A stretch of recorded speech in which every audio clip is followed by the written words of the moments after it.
Joe, welcome back to the Here Report. Welcome back to a brand new video. We are back with a brand new video for you guys, and we're here with the second round, I guess, update and breakdown for the Miami Heat as to who we think should be selected at pick number 43.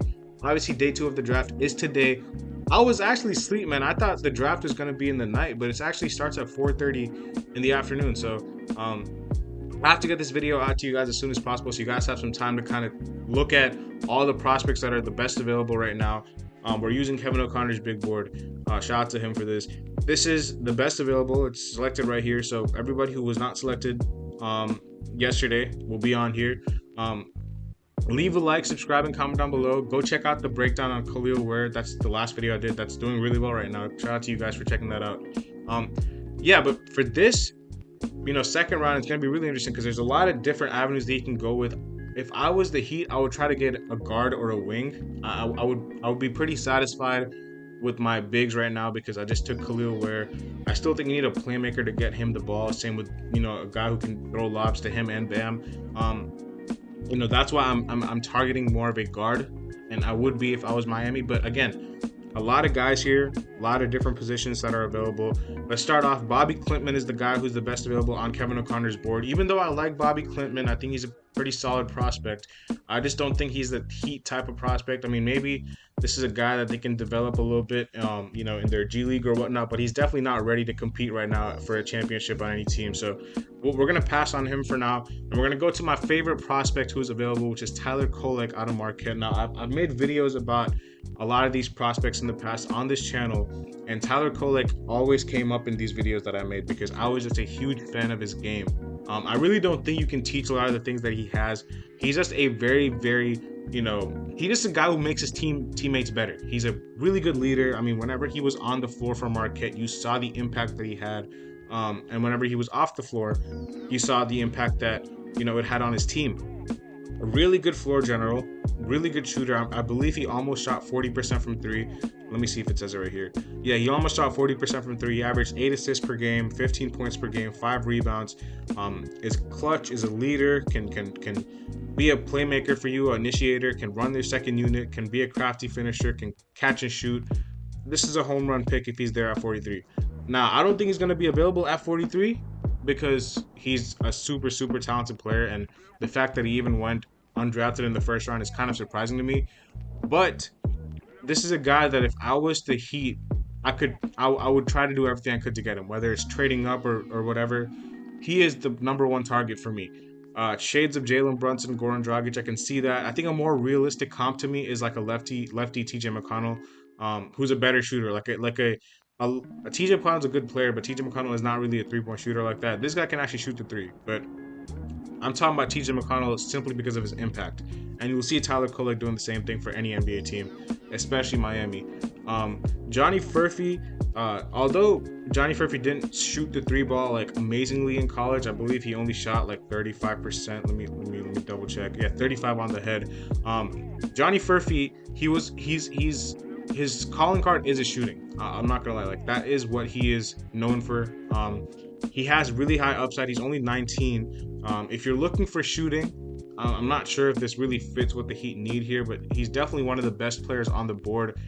I like Cam Johnson as a comp. I also like Trey Murphy III, who was selected out of Virginia by the Pelicans a few years ago. I like that as a comp as well for him.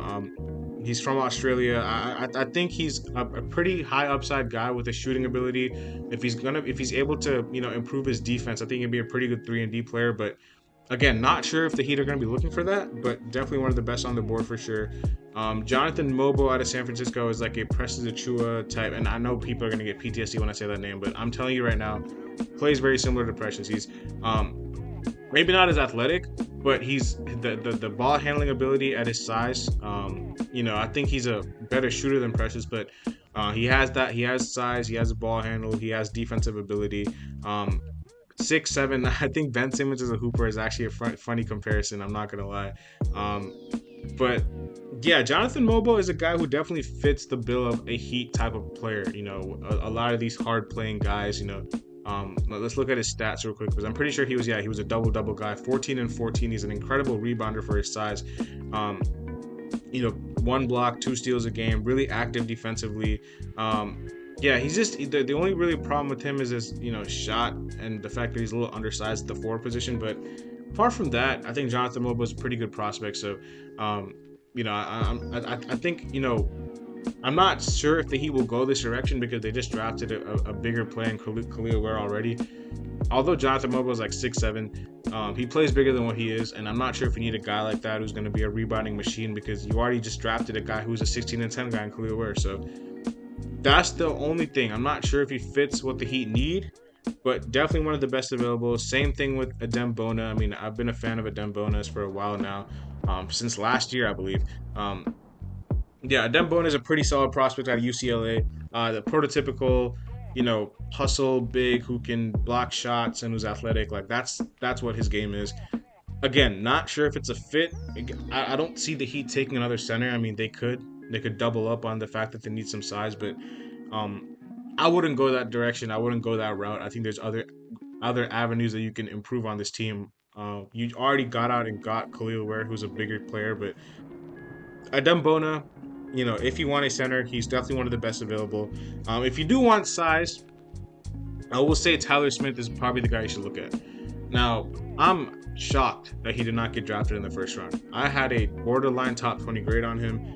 I was super high on his ability to shoot the ball and his ability to be a versatile player in the front court, like a PJ Washington. I've always compared him to like a left-handed PJ Washington. Similar to what PJ did for the Mavs this season. I can see Tyler Smith doing that for any team. If the Miami Heat are not going to start Khalil Ware and Bam Adebayo next to each other from day one, you can have another option here in Tyler Smith. He can shoot the ball. He's a versatile player. His defense is a little bit of a question mark. I'm not going to lie. I'm not too high on his defense, but he is athletic. Pretty athletic for his size, and one of the best available. I don't think he's going to be there at 43. I think he's definitely going to be taken before that, so you're going to have to trade up for him probably if you want him. Same thing with Kyle Filipowski. If he's there at 43, I'll be absolutely shocked. I'm not a huge fan of Filipowski. I think he's very similar to taking like a Nikola Jovic type prospect, except he's like a way worse ball handler, but his ball handling is one of his strengths. Just Nikola Jovic was like a natural point guard in a forward's body. Filipowski's a center who can handle the ball a little bit. He can play make a little bit, and he has a pretty good perimeter shot. That's really his biggest strength. Even though he didn't shoot the three ball that well, he only shot 34% from three in college last year, if I'm not mistaken. So, yeah, I mean, again, I'm not a huge fan of his game, and I doubt he'll be there at 43. But if he is, you might have to take him because it's the best player available. But I wouldn't. I would pass on Kyle Filipowski. Kevin McCullough, however, I would definitely look at. I mean, this is a guy who is a Heat type of player. Well-rounded is definitely what he is known for. He's good at everything. He's a good shooter, good defender, good rebounder, good passer. Just has everything that you need. He's not elite at anything, but for a team who's probably going to be losing Caleb Martin in free agency unless they give him a long-term extension for a big payday, Kevin McCullough can be a guy who can replace him. Similar size, again, similar type of player, can do a little bit of everything. Reminds me actually of Jaime. I mean, obviously minus the footwork and stuff, but Jaime came in and he could do a little bit of everything as well. Kevin McCullough, similar type of feel that I'm getting from him. Yeah, Bruce Brown I like as well as the comp. Out of Kansas, I mean, Johnny Furphy is nice from that same team, but Kevin McCullough definitely fits the Heat better. Pelle Larsson from Arizona, he's like that, the Grayson Allen, the Christian Brown, like the pesky, defender who will get in your face but also shoot the ball pretty well. Very, very high motor.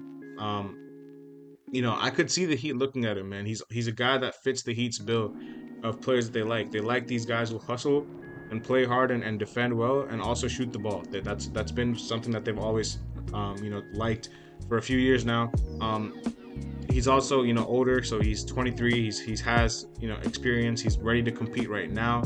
Any contender would be happy with Pelle Larsson as one of their picks. KJ Simpson, a lead guard for Colorado. The thing about KJ Simpson, I remember because KJ Simpson hit that game winner against Florida in the tournament, and that was crazy. But I've been watching KJ Simpson for a year now, and KJ Simpson is a really, really crafty player. I mean, he just finds a way to score the ball and just get it done. And a lot of these guys, like at the guard position, don't have that ability that he does. Now, the only problem with KJ Simpson is his size. He is only 6 feet, and he is, not the best defender, but his shooting ability is good. He's a good finisher at the rim. He can get to the rim. He's clutch when it matters most. He can move off the ball. I think he's even an underrated playmaker. If a guy like Tyler Kolek is gone by 43, maybe you take a swing on a KJ Simpson. Maybe you take him because he's a guy who can fit your team right now, be a guy to run the second unit. Again, the size is really the biggest question mark. I mean, 6 feet, 187, but with a 6'4" wingspan. I mean, I don't know. I mean, that's like the one thing that I'm thinking is gonna hold him back. But apart from that, I think he's a good prospect. Jalen Wells, shooting, like literally one of the best shooters in the draft. You're just gonna get a really good shooter from Jalen Wells. I mean, he has a 3-and-D upside, but I like Jalen Wells' shooting ability. Nikola Durisic, shades of less athletic Anthony Edwards is actually crazy. I'm not gonna lie. Yeah, he's a good shot creator, man. I mean, again, I wouldn't go this route. This is more of an upside pick, but if he is definitely really talented, I'm not gonna lie. Like, you cannot doubt his talent. He's a 3-level scorer at his age. Yeah, definitely not the most athletic, but definitely a guy who can, feel for the game, can shoot the ball, can score the ball. Harrison Ingram, another guy that I like, a little bit of a point forward, who can shoot the ball a little bit. I mean, I'm not sure how much he shot from 3 out. He actually shot a pretty good percentage from. I remember at UNC, because he was at Stanford last season, and last season I had him going in the second round from Stanford itself. And then he transferred to UNC, and I was like, yo, this is a good pickup for UNC. And he actually had a pretty good year for them. So, I mean, guy who almost shot 40% from 3, 6'5", 6'6". Another guy can be like a Caleb Martin replacement for you. Cam Christie, very similar to Max, his brother, 3-point shooting threat. Same with Cam Spencer, another 3-point shooting threat. Melvin Ajinça, 3-and-D potential, but again, more of a I guess project pick. I wouldn't go Melvin Ajinça here. Trenton Flowers, from the NBL. He is a guy who I think is really slept on. I mean, I think at 6'6", 6'7", can be a guy who can be like a 3-level scorer for you. His defense, I think if he gets his defense up, then you have a really good prospect from Trenton Flowers. But my favorite prospect outside of the guys that I named at the top is Jalen Bridges. This guy, and whoever gets him in the second round, I'm super high on him. He's 23, so he's ready to compete right now. He's 3-and-D, can shoot the ball, can defend, is sneaky athletic. This is a pick that I would love the Heat to consider. I think he'll definitely be there at 43 for you, and if he's there, I think you take him. Oso Iguodaro out of Marquette. I mean, if we didn't already have Khalil Ware, I would say consider him because he's a really good center. Probably the best passing big in this draft. I'm not gonna lie, like really good passer for his position. Quentin Post, again, same thing. If we didn't have Khalil Ware, I would have suggested him as well. Antonio Reeves is more of a shooter, crafty knockdown shooter. At the combo guard position, maybe you take a chance on him. Juan Nunez, more of a, I guess, project pick. I wouldn't be surprised if he goes undrafted. I think he might play another year in France or Germany. Sorry.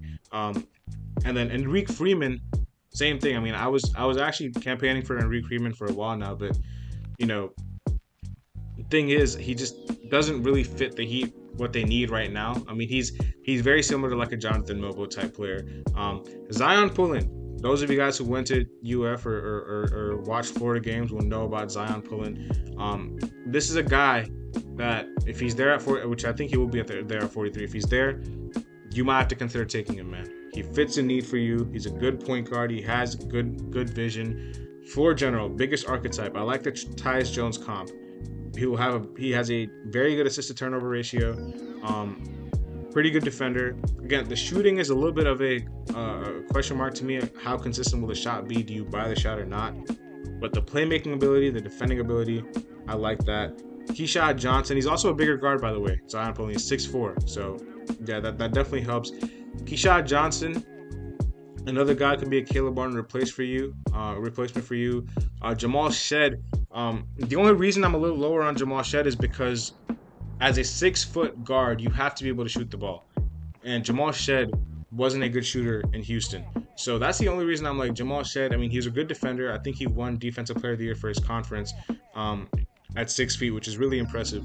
But his shooting ability is going to be it's going to be tough if his shooting ability is as bad as it was at Houston, because he's not going to be able to stay on the floor.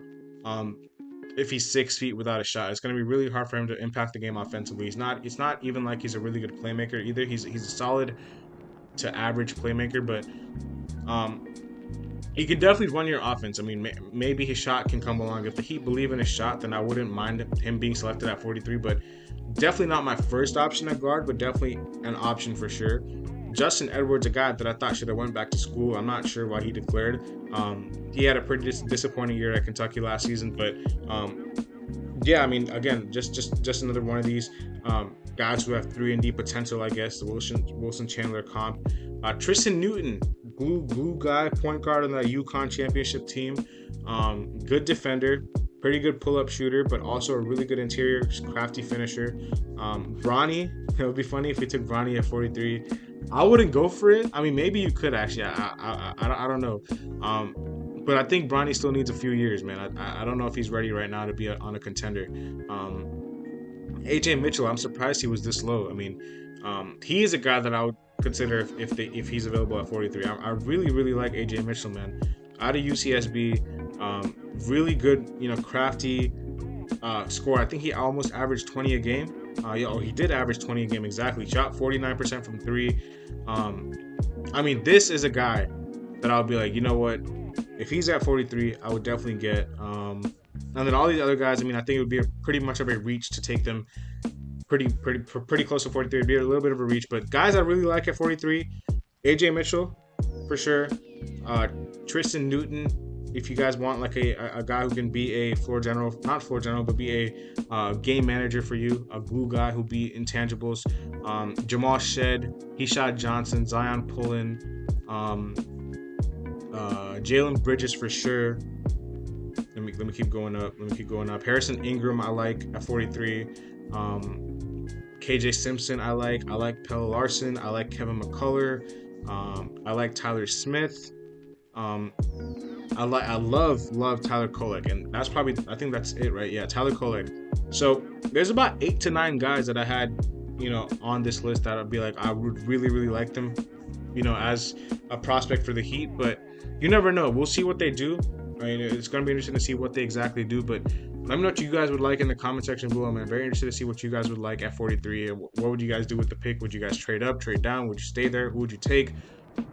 Get that in the comment section below, and I'll see y'all later as always, man. Have a nice day. Peace.